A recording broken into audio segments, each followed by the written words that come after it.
Hello, and welcome to another episode of the Studio 78 podcast. I am your host, Nache, from nachesnow.com. As you can tell, last week I had a sore throat, and within 7 days, it turned into laryngitis somehow.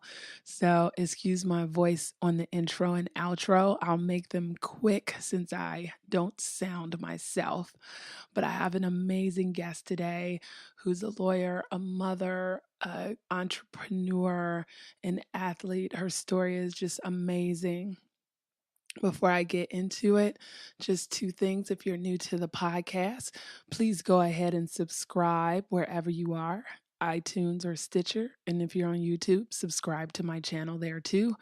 And of course, please rate me 5 stars on iTunes and Stitcher. I would greatly appreciate it. Also, the Life Cleanse Journal is out. The launch party, if you're in the DC area, will be on March 3rd. So stay tuned. If you're already signed up for the newsletter, information coming soon. And I'll also have it out on all of my social media channels.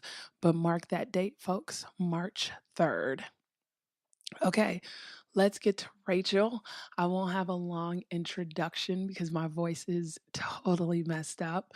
But what really attracted me to her as a guest and having her in the studio was that she's really this multi-passionate person. And I think she does a great job at explaining how she got here. Like everything just didn't come at once. And so she gives great tips for creative businesses that might be unsure of what to use a lawyer for. But she also gets to the personal side and talks to us, about some other things like writing children's books and competing with Team USA, doing triathlons, and like so much more. It's like so good, y'all. Also, she gave us a free checklist. So if you go over to nachesnow.com/45 in the link love section, you'll see the checklist. But you can also go over to her website, which is rachelbrenke.com/free checklist to help you also figure out like what your next steps should be. So thanks, Rachel, for that free checklist. And let's get started. Hello, Rachel, and welcome to the podcast. Hey, thanks for having me.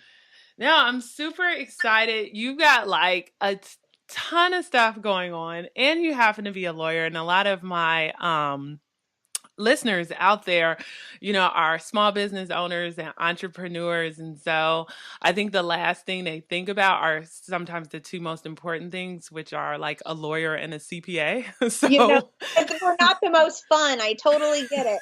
Right. But before we kind of just dig into your business, can you tell the audience just a little bit about your background?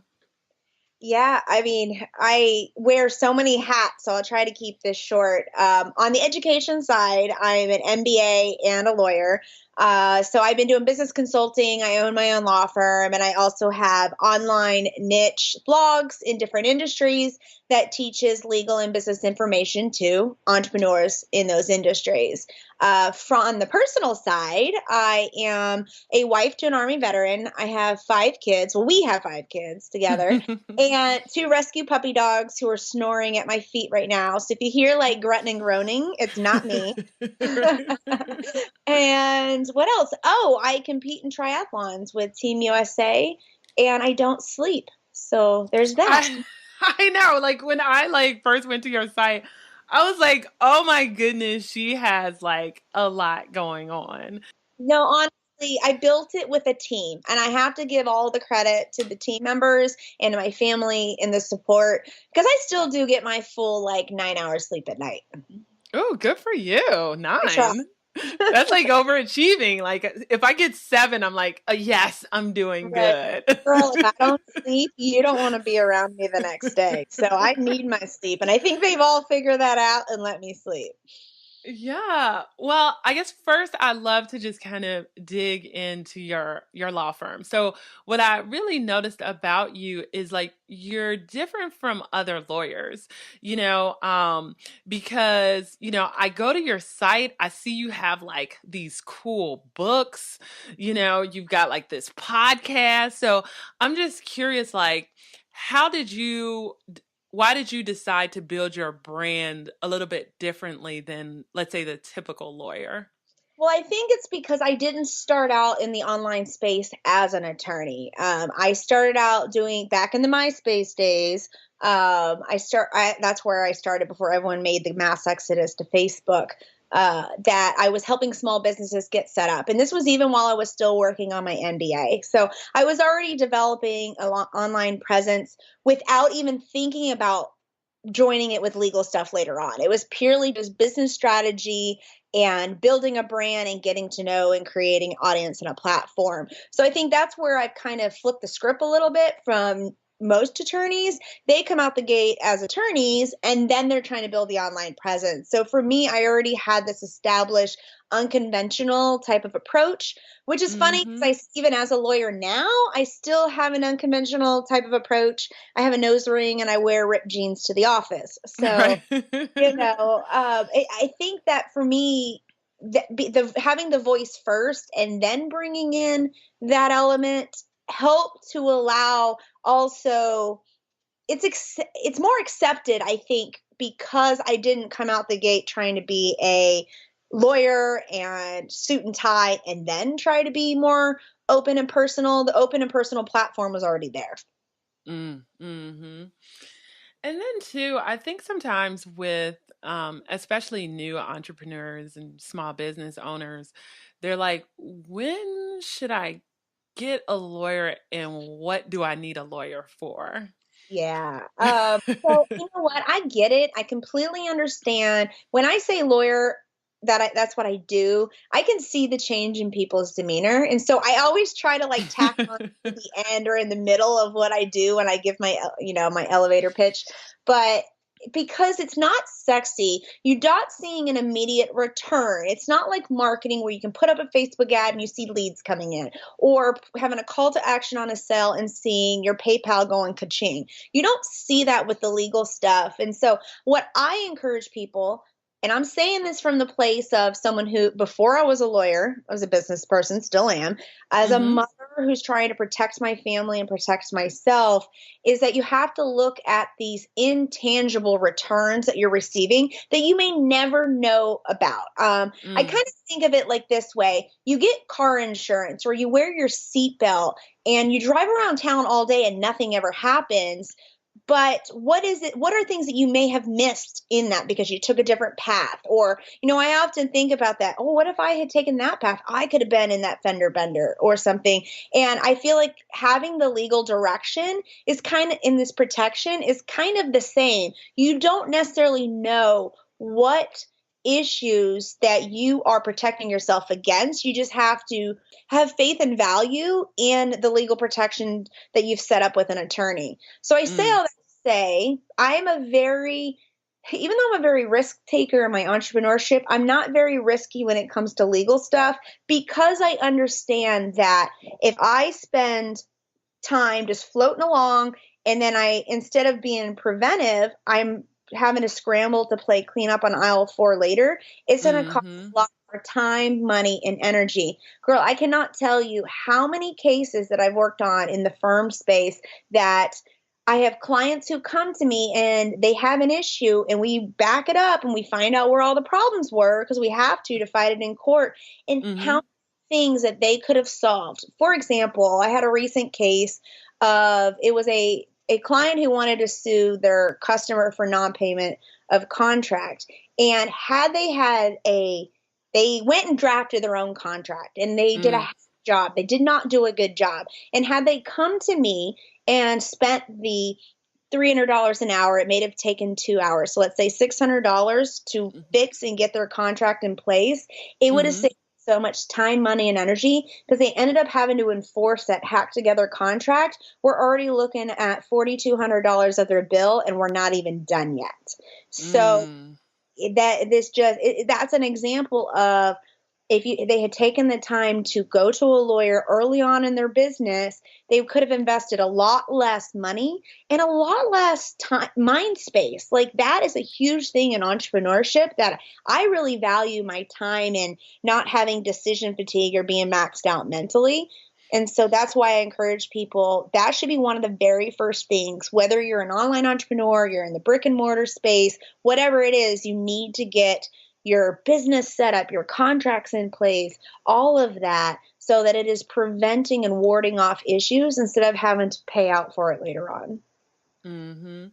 And I think, I think what some people struggle with too is, I was listening to another podcast earlier and somebody said like they kind of started like their beauty business and they really only had like $100 in their pocket, but then they tried to figure out how to make it work.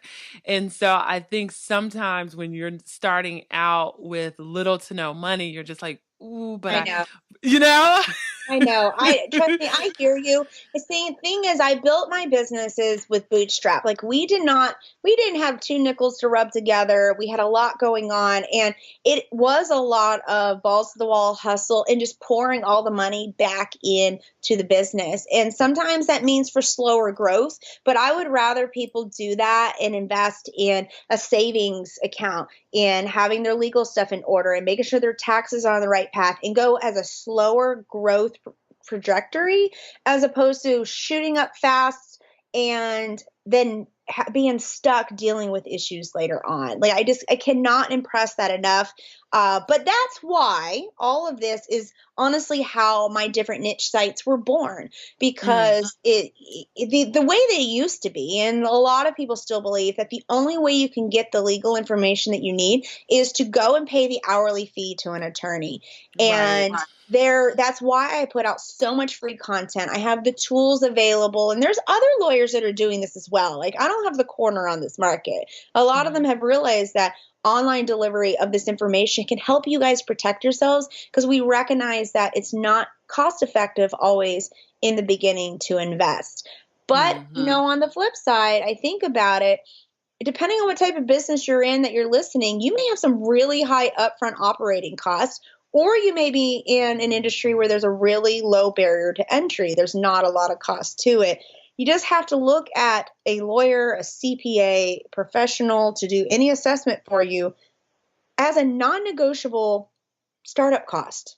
You just have to, it's one of those things that I tell myself whenever I go to make a business decision, like a purchase. I say, do I absolutely need this? Most people would think, oh no, I can wait on a lawyer, but let's go ahead and just put in that blank now and say, yes, I absolutely need this. So then the next step is, if this is non-negotiable, how am I going to get the money for this? Am I going to save an extra $200 per month instead of spending that or putting into savings? Am I going to stick that towards the lawyer savings fund? Or do I just need to increase the prices to my clients or my products to make up for that amount? Like, you can be creative. One of the things I thought about that I did in the very beginning, when I was looking for money for us to be able to afford things in my business, because I didn't have a savings coming out to do all this. I was still in school. It was actually about the time that I had my cancer. We had already had our first son. My husband was deployed. It was a whole thing, if you can't tell. And I went around the house looking for things to sell, so that I could sell at yard sales to make money to put back into the business. And I still do that, because I'll accumulate all this junk and like equipment, and it'll sit there. And my rule is, if I haven't touched it in the last 3 months and I don't have a booked project for like a piece of equipment or something in the next 3 months, it's out the door. Yeah. And so it's really just investing back in the business. So even if maybe day one you can't afford a lawyer as soon as you can, then it's smart to make that investment. Yeah. And then, and two, I was curious because, just some of the things you might like need a lawyer for. So of course, like the business setup, figuring out if you should be a LLC or what have you, contracts, or there's some other things too. I guess like sometimes even on websites, they'll have like the terms and conditions, because sometimes I think people struggle with too, just trying to figure out like, okay, for my particular business, what are all the ways that a lawyer could help me and make sure that I'm set up for success? And that's what's interesting, and I think is a good little plug and encouragement for you guys to make sure you seek out good attorneys, because I find that the majority of attorneys out there have never run their own business. So start looking at their credentials, because that is a completely different mindset than someone who's merely going to sit there and be an order taker. Now, I don't want to brush like broad strokes and say that all the lawyers that have never run a business don't know what they're talking about. Like, that's not what I'm saying. I have just noticed that when I get to know other lawyers who have run their own business, whether it's a law firm or something else, they have a different mindset, and they approach identifying the needs of small businesses within contracts, how to set up the business. They identify those needs, and the approach is a little different. Like for me, I take a very strategic consultant type position when people come in the door. They may just ask for an LLC formation, and by the time they walk out, we have talked about their business plan, where they intend to go, what they do, because I don't want them to just say, hey, I need an LLC. And I go, okay, that's $500. I'll do it for you. And they go along their way. Like that does not offer any benefit, because the client doesn't know what they don't know. The lawyer is not offering any bridging of that gap. So always look into the credentials of the people you're going to hire, because you're going to get the best bang for your buck from those that have experience in the industry that you're in, those that have run their own business or have worked heavily with other entrepreneurs. Yeah, because I think, that sometimes is scary for people too, is like where to start and how do you know if somebody is the right fit, because there are lawyers who are used to working with, let's say, creative types, because there's a lot of creative types for my listeners, they're photographers, or they do block printing or selling their art or what have you. So it's like, do you try to find a lawyer who's used to working with creatives? Do you just find one that is like well known in your area? And so I think sometimes people struggle like knowing like where to start on their search too. I mean, I always tell people, go to social media and ask for recommendations. Go to the local chamber of commerce, ask other business owners, because they will get to know. And this is what's really awesome about business attorneys specifically, because that's really the type that you guys need to look for. If you can find a business attorney that also has experience in intellectual property, hint, hint, like me. Right.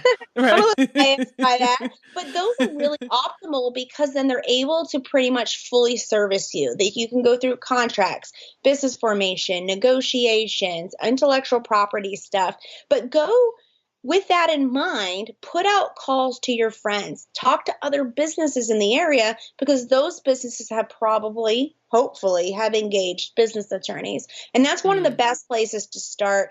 I don't think Google and SEO, to me, for authority and credibility is junk, because you can be SEO and be a really crap lawyer. Right.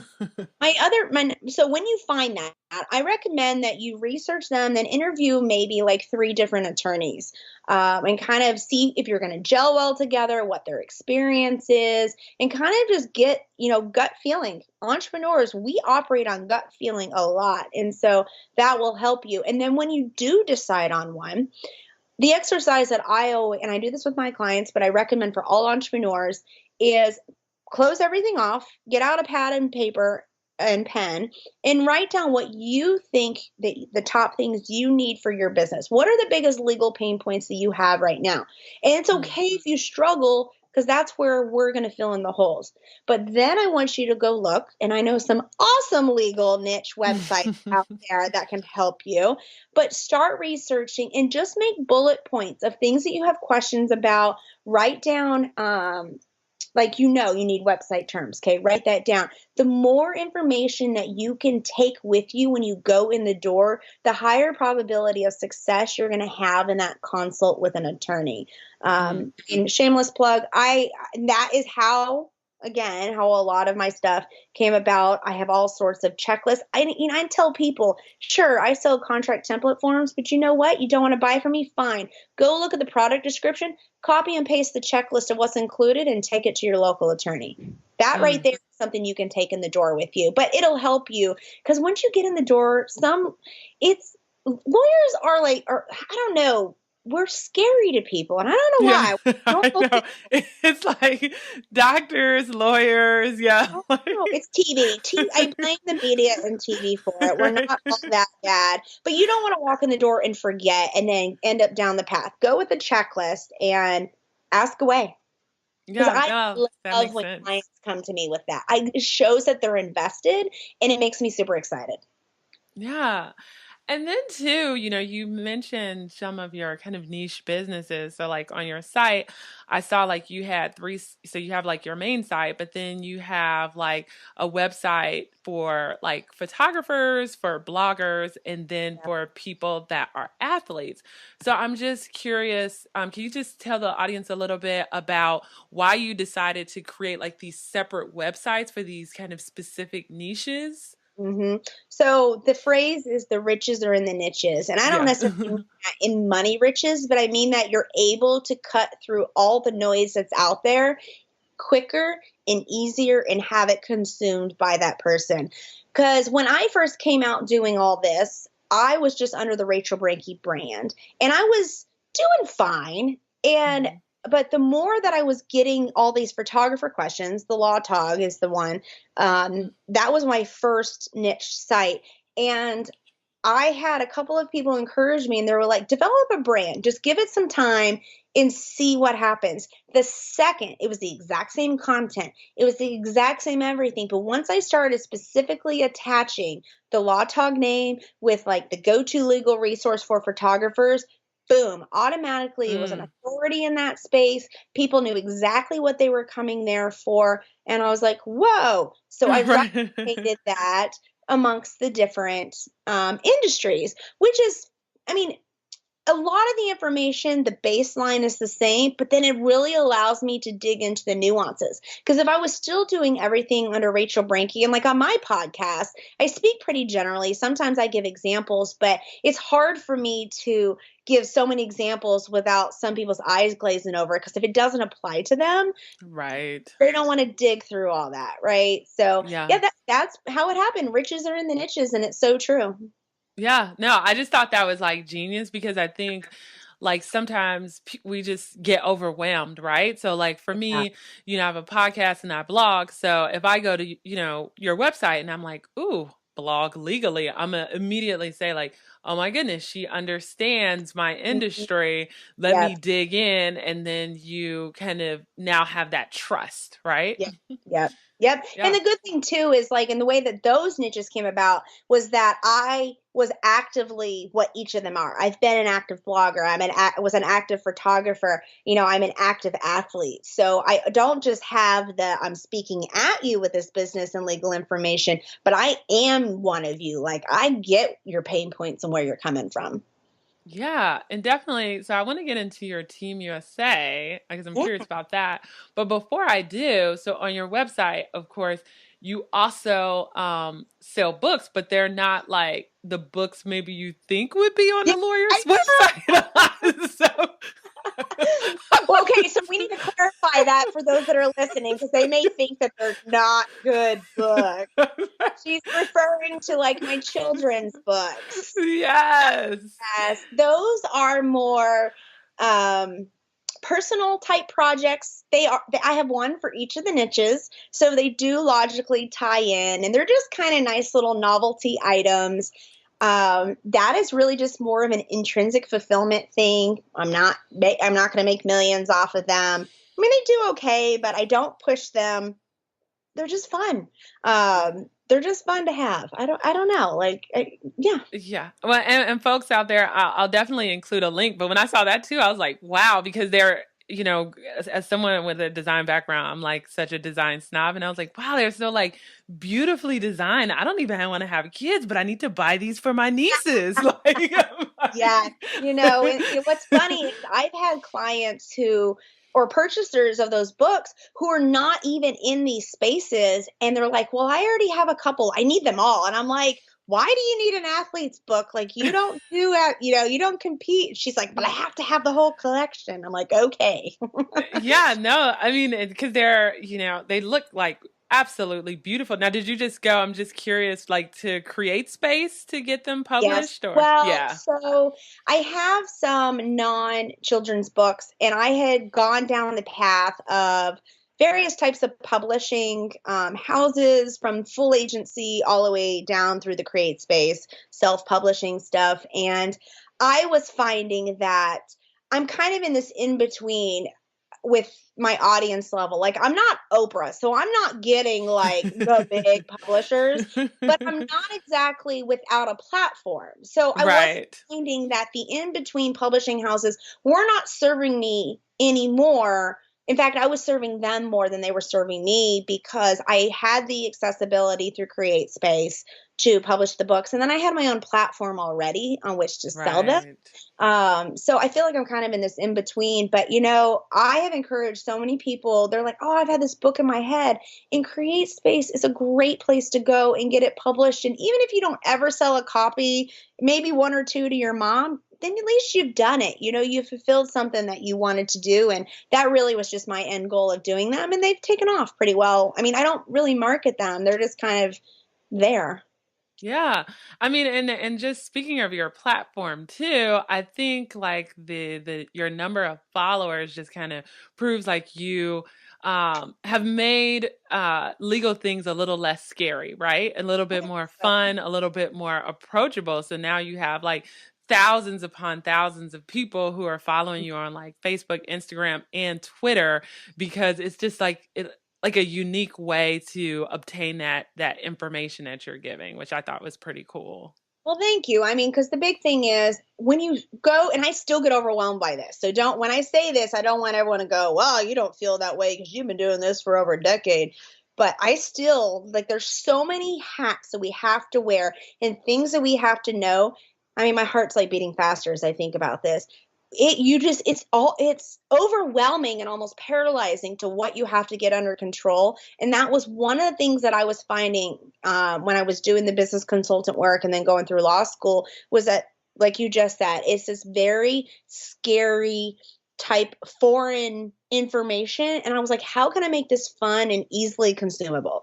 And that's Hmm. just my goal with all of this, is to be accurate, straight to the point, and hopefully fun in the process. And then speaking of fun, which but probably a lot of hard work too. So you have like all of these businesses and five children, and you're part of Team USA? Yeah, yeah. So how did that like how did you get into that? And like what type of time commitment is that also? It's a huge time commitment. So I mean, it's a long, like, full long story of life. I mean, I was a swimmer in high school, and then when I got into university and all of that, I kind of really didn't stick with a lot of athletics. But then when I was having the kids, because I had no thyroid for my cancer, I was gaining a lot of weight. And by the fifth one, I was just like, you know what? I hate to run, but I'm just going to start running. I am Mm, literally going to run my butt off. And that's what I've mhm. done. And so I was running, and then one of my girlfriends from high school was competing in an Ironman. And she was like, "Hey, why don't you try it? Because you love to swim." Well, I hadn't been on a bike since I was like 12. I was like, this is going to be a hot mess. So I was Right. like, okay. I went and got like a $50 bike from the local resale shop and rode it like twice before the first race. But I did it and loved it. And so I've stuck with it, really felt passionately in love. And the reason I'm so drawn to it, and there's a lot of entrepreneurs and like control freak type A type people in triathlon, but the one thing that I absolutely love about being in the sport is when I am out there, it's 100% for me. Like with the Mm. business, it kind of used to be that way, but now I have like employees, people depend on me, and so an Ironman's 140.6 miles. So my friends always joke that that's a hell of a long way for me to relax. Yeah. I like my relaxation time. But girl, let me tell you, 146 miles, no one's asking me to wipe their butt, wipe their nose, give them applesauce. Oh, I love having my kids at the races. My husband and the kids do a great job. But yeah, so I fell in love with it. And next thing I know, I qualified. last season. So I went to World Championships this year, and then I requalified again, and we'll be going to the World Championships in a couple of months for the second time. So hopefully I'll keep it going. We'll see. That is amazing. And so I'm curious, you mentioned that you had cancer. So I'm wondering at the time you were going through that, did you already have kids at that point and multiple businesses? And how did you just kind of manage with this kind of unexpected condition that has come up and, try to take care of yourself, but make sure you're taking care of everything else in life? Yeah, it was actually about the time that let me back that up. The cancer is probably the reason why I got so serious about entrepreneurship. Mm. Again, back to the MySpace days, I had a profile and I was advertising gosh, girl, it was so I cool. know those days, man. It was like flashing green glitter and had like gold sparkles. I know MySpace was like, when you look back at it, I'm like, it's so terrible. It would like crash your computer. It was so terrible. And I would sell like profile designs to people. And that's how I honestly learned to code. Like it was through doing that. But so going back to the question, okay, yeah. So it was all kind of about the same time. When I was pregnant, they found the cancer and we couldn't do anything with it. And I was only 20. So I was like, oh, it can't really be cancerous. Stupidest thing ever for me to think that. But then my husband deployed for a year to Iraq, and I was like, well, I'm not doing any surgery. And the doctors had kind of said you could put it off for a little bit because it wasn't like it hadn't spread. It wasn't that serious yet. And so it was about a year and a half till after they found it when he came home, and finally they were like, okay, you need to have it out. And our son was just over a year, I believe. And it was all kind of within that year was that I was like, okay, I don't want to work my life away. I definitely don't want to work my life away for somebody else. I want to be able to be accessible to my kids and my family as possible. And how can I do that and fulfill me? And that's when I was like, you know what? You got this business consulting thing already going. Let's keep going. Let's make this, this MySpace page flash brighter. Right. To make this work. But yeah, so it did kind of, it probably was the good kick in the pants to make me realize I really wanted to have a life, and that I did not envision that sitting behind in a cubicle somewhere. Yeah. Oh, go you.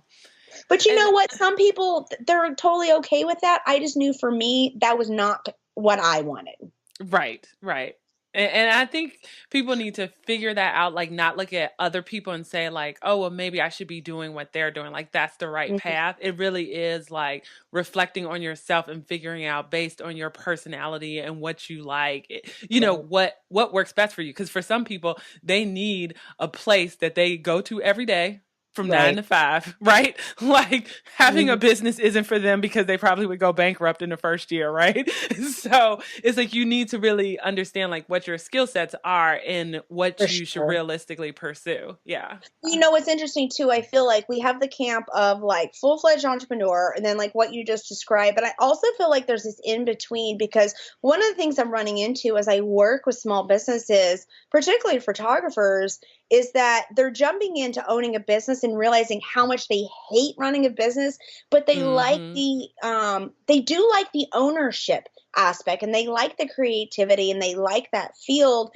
And I'm seeing so many jump into business, becoming unhappy, and they either get stuck doing it because they don't want to be seen as a quitter or give up, or they completely give it up and go back to corporate and they're not happy. And I was just working with one of my friends. She became one of my friends. She was one of my clients. Yeah, that's another danger. If you're one of my clients, you're going to become a friend. Right. But I finally said to her, I said, why are you running a business if you hate it? And she says to me, Rachel, but I love photography and I love marketing and I love these other aspects. And I said, why don't you work for a photographer and do those aspects? Because there are other photographers in the area that don't like doing X, Y, and Z, but you'd be more than happy to do it. And she now works for another photographer, and it's she's an employee. Yeah, she's an employee, but she's not like corporate wearing a tie in a cubicle with no window employee and unhappy. And then I'm just curious, before I get like to the wrap up questions, is like, how do you balance all the things? Because there's some things that we haven't gotten into, like you're also a speaker, right? So you Mhm. have a family, you're a speaker, you have multiple businesses, you're on Team USA. And I think sometimes people even struggle with doing, like, let's say two things. So, how have you been able to maintain balance and get like 9 hours of sleep at night? So the one thing I do want your audience to realize here, when you list all of those things, I didn't start doing all those things at once. Like I Right. started with one brand, developed that until it was to a very self-sustaining position, and then started another. And but I'm able to sustain all that now through a couple of ways. I all of our systems are fairly automated, or our workflows are to a point that we've worked hard for this to know this day of the week we're working on this brand, this day of the week we're doing that, and Mondays mornings it may be for the law talk. The morning is going to be meetings are about this. Afternoon is going to be content creation. Like everything is scheduled out. I mean, I have to be flexible because I have the law firm clients and trials and that kind of stuff. But for the most part, we schedule most everything. Secondly, when I go to make a decision about something, I need it to give me 3 positive returns to every negative. So, for Mm. example, if I'm going to get into a business relationship, I need to make sure that I'm going to get enough positives out of it to counterbalance any cash outlay or time outlay or anything that I'm going to put out. And then this 3 to 1 is something I've just done from the very beginning, back to when I was talking about the not having the two nickels to rub together. I also didn't have Mm-hmm. 2 hours to rub together. Right. It was very being very guarded of the time. And then lastly, honestly, I would not be here without a team. Now I don't Yeah. have 1,000 people, but I have very key people that have very specific jobs, and they are they're all in for those. They take ownership. I've tried to cultivate a culture that they own that position, and I champion them for the successes they have for that. And that has been really important and very pivotal in growing the business and offloading things off my plate, which I didn't share this whole outsourcing thing first because Mm-hmm. I feel like a lot of times entrepreneurs, especially if you're earlier on in business, you hear someone say, "Oh, we'll go outsource," and they're thinking, "Oh yeah, right, that's easy when you're this far along and you have all this money." But Right. it was kind of like the method we talked about earlier in investing in an attorney or a CPA. I knew that there's no way that I could tackle the platform size that I wanted to go, and I still believe this, Mm-hmm. without offloading things from me. You asked me, and I don't think I answered it, on the Team USA and the time investment stuff. I Right. probably spend I train 6 hours a week.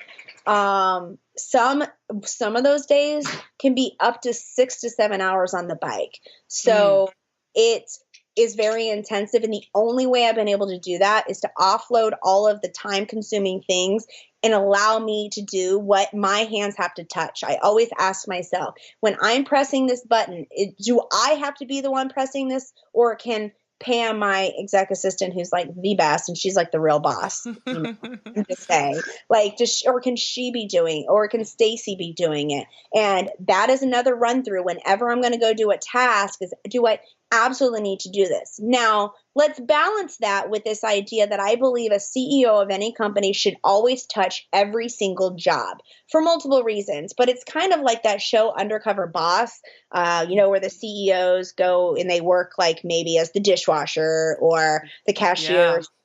But I think it's really important that CEOs touch all the jobs and wear all the hats, at least for a bit of time, so you can identify things that you don't like, that you're not good at, so you can offload that. But so you also have this appreciation for how long a task may take, for how much is required for a task. And that's really important in cultivating a culture and appreciation for your team as well.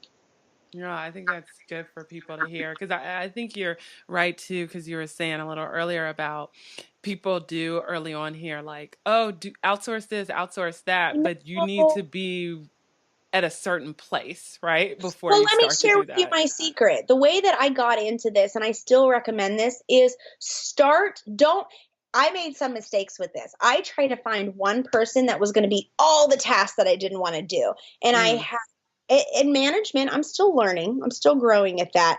That was very difficult. So I suggest you take that list and you look at the things you don't like, look at the things you're not necessarily good at, and maybe pick one or two. Get on Upwork, get into your local networking groups, and ask for somebody who could just be able to dedicate a couple hours per week to that.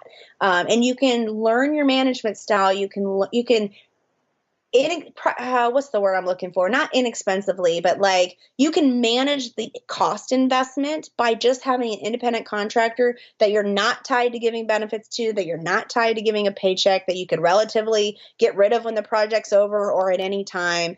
And that will teach you a lot and will also allow you to be able to start offloading some things. Like one of the biggest I hear from many entrepreneurs. I say photographers because that's who I primarily work with, but entrepreneurs who don't maybe have time to do blog posts. They'll write them, but they're like, I don't have time to like edit and create the images and get them into the blog. That's something your fingers don't have to touch. So that's definitely something they could, a couple hours a week, pay someone relatively low cost for and schedule all their blog posts, and that would free up hours. So it's just things like that. I feel like you can dip your toe in a little bit, but yeah, please don't let your eyes glaze over. I know many of you are probably just trying to even get your head around like all the hats you're wearing now, but make it an intention and purpose to sit down. One of the exercises that I always do with my business clients is it's kind of like when you're trying to lose weight. You say, God, I don't know, I've been eating right. Why am I not losing weight? But once you start tracking your weight, you realize you had 2 Snickers, not like one Right. bite of Snickers, right? Right. The Right. same thing with your time. Take like 2 to 3 days and take a pad and paper with you, and every task that you do, write it in this could be non-work tasks as you want to see, are you wasting time watching reruns on Netflix? But write down everything that you do during your core work hours. And you could do this on the home side too, because maybe there's stuff in your home that is sucking up time. But write down the tasks, write down how much time it took, and also just take like a happy face, smiley face, or no smile face so you can know how you felt about that task when you did it. Then after 2 or 3 days, evaluate it, prioritize that, and that's when you can start looking at, do I need a better system for these, or do I need to get somebody? I did that with my personal life stuff, and I realized how much I really hate cleaning the house. Yeah. And so was one of my first things that I did was I stuck in and I said, I want this amount of money to have someone come in, even if they just clean the toilets, that is worth it for me every week. Right. But just that little bit of help. Yeah. And the calculations I did on that was the amount of time it would take me to clean my house. I could have created my Facebook social media campaign, and got a better return. Yeah. It's That's just the true. kind of thought process. Get out of the mindset of thinking, oh man, it's $200 to hire a cleaner or an independent contractor to do my blog post, and think, okay, but in that amount of time from that exercise I just did, it took me 3 hours to do this. What could I have done? Could I have met with a client in that time? Or could I have made networking calls? That kind of Yeah. stuff. Great advice. It's a lot. It really is. You're never going to stop learning in this game of entrepreneurship, ever. Ever, because it's forever. I feel like there are some things that, for business at its core will kind of stays the same. But then with entrepreneurship, there are always like things that come into the mix that force you to evolve and figure out like, okay, how can I do this in this kind of new world of doing business, right? I mean, let's not even mention about the way that social media Oh changes my all. God. I know. And it's like, oh, should I do YouTube? Should I do Facebook? Should I do Twitter? Should I do Snapchat? Should I do Instagram? And it's like, yeah, do it all. Exactly. And then at some point you're just like, okay, I'm going to choose two. Like, yeah, right. How funny. So just a few wrap-up questions. The Sure. first one is, have you discovered your passion? And if so, what is it? So I kind of have two, so that's a little cheating. My passion is to have a job. I hate to use the word job, but have a career where I can live life. And I've done that.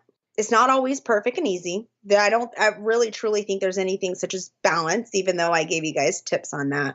I feel like it ebbs and flows. Sometimes I work way more, sometimes I work way less. The other thing is my main passion is seeing other people achieve number one for themselves. I absolutely thrive. Like I get choked up now thinking about the people that I have helped get out of unhappy careers or create and build something for themselves.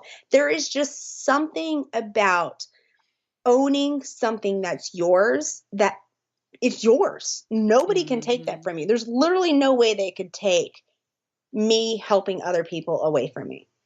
Yeah. Period. Love it.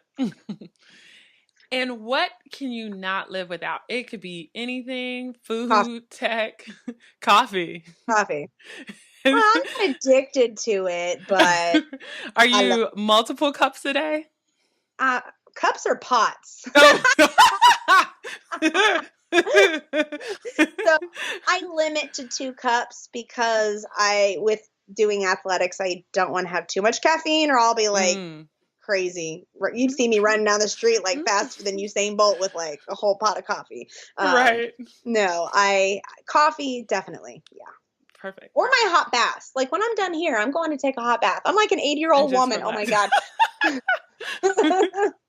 Where can the listeners find you? Please let them know like what your website is and any social media handles you'd like them to have. Yeah, so the mothership website where you can find everything, kind of branches from there, is rachelbrenke.com. And all my social media handles are also Rachel Brenke. As of now, I say as of now because I have 4 brother-in-laws, but as of now, I'm the only Rachel Brenke in the world. And so I have worked really hard to brand it. So when they bring home a Rachel that they're dating, I'm like, You're like, nope, it's not going to work. Yeah, this ain't going to work. You're going to have to go somewhere. That's hilarious. And then also, I'm just curious too, like, let's say somebody's listening and they're like, oh my God, I love Rachel and I need to work with her. Like, do they have to live in a specific state to work with you or like, how does that work? Yeah. So on the business side, contracts, business formation, and that sort of stuff has to be in the state that an attorney is licensed in. So I'm licensed in Texas and Virginia.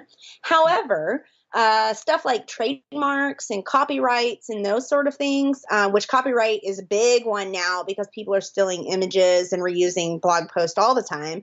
I can do that since it's federally based. I can do that for anywhere in the United States. Perfect. Thank you so much. Thank you for sharing your story and like tips for folks making kind of the law a little less scary. I hope I didn't just completely overwhelm. If so, we just need to delete this podcast and do it over. No, it was great. It was great. Okay. Well, thank you for having me. I appreciate it. What did I tell you guys? This episode was gold. I really enjoyed talking to her. I think she gave some great advice. Remember, she has that free checklist. It's over at rachelbrenke.com/free checklist if you're trying to figure out what you should do next legally in your business. Also, if you go to my website, nachesnow.com/45, I have a link to her checklist, her children's books, and then different blogs she has for photographers, bloggers, and for fitness. And anything else we mentioned is over there and a recap of this interview. So I just want to say one thing before I go, and that is I loved her part on how she juggles all the things, something for everyone to keep in mind, which is like she didn't do everything at once. She started with one thing at a time. She automated her workflows and processes. And, anything she decides needs to give her 3 positive returns for every negative. And I think that is super duper important because we're really busy. So we need to make sure whatever we're doing makes sense, right? And it's not sucking the energy out of us. And then lastly, she says she has a great team. But even if you're just in the beginning of your business, you still probably have your team, your family. You could be your mother, your father, sister, your brother, your friends, your spouse, boyfriend, girlfriend, whoever, they're there to help you. And sometimes that's your team to start out with. So, anyway, I just thought it was a great episode. Please be sure to give me your feedback. Your feedback helps me determine, who to have on next and which episodes you all find valuable. So, hit me up on email, social media, the website, whatever you're comfortable with. All right. Please subscribe to the podcast wherever you're listening and rate me 5 stars. I greatly appreciate it. And if you haven't already, check out the journal at nachesnow.com/journal. All right, y'all. Have a beautiful, beautiful morning, noon, or night.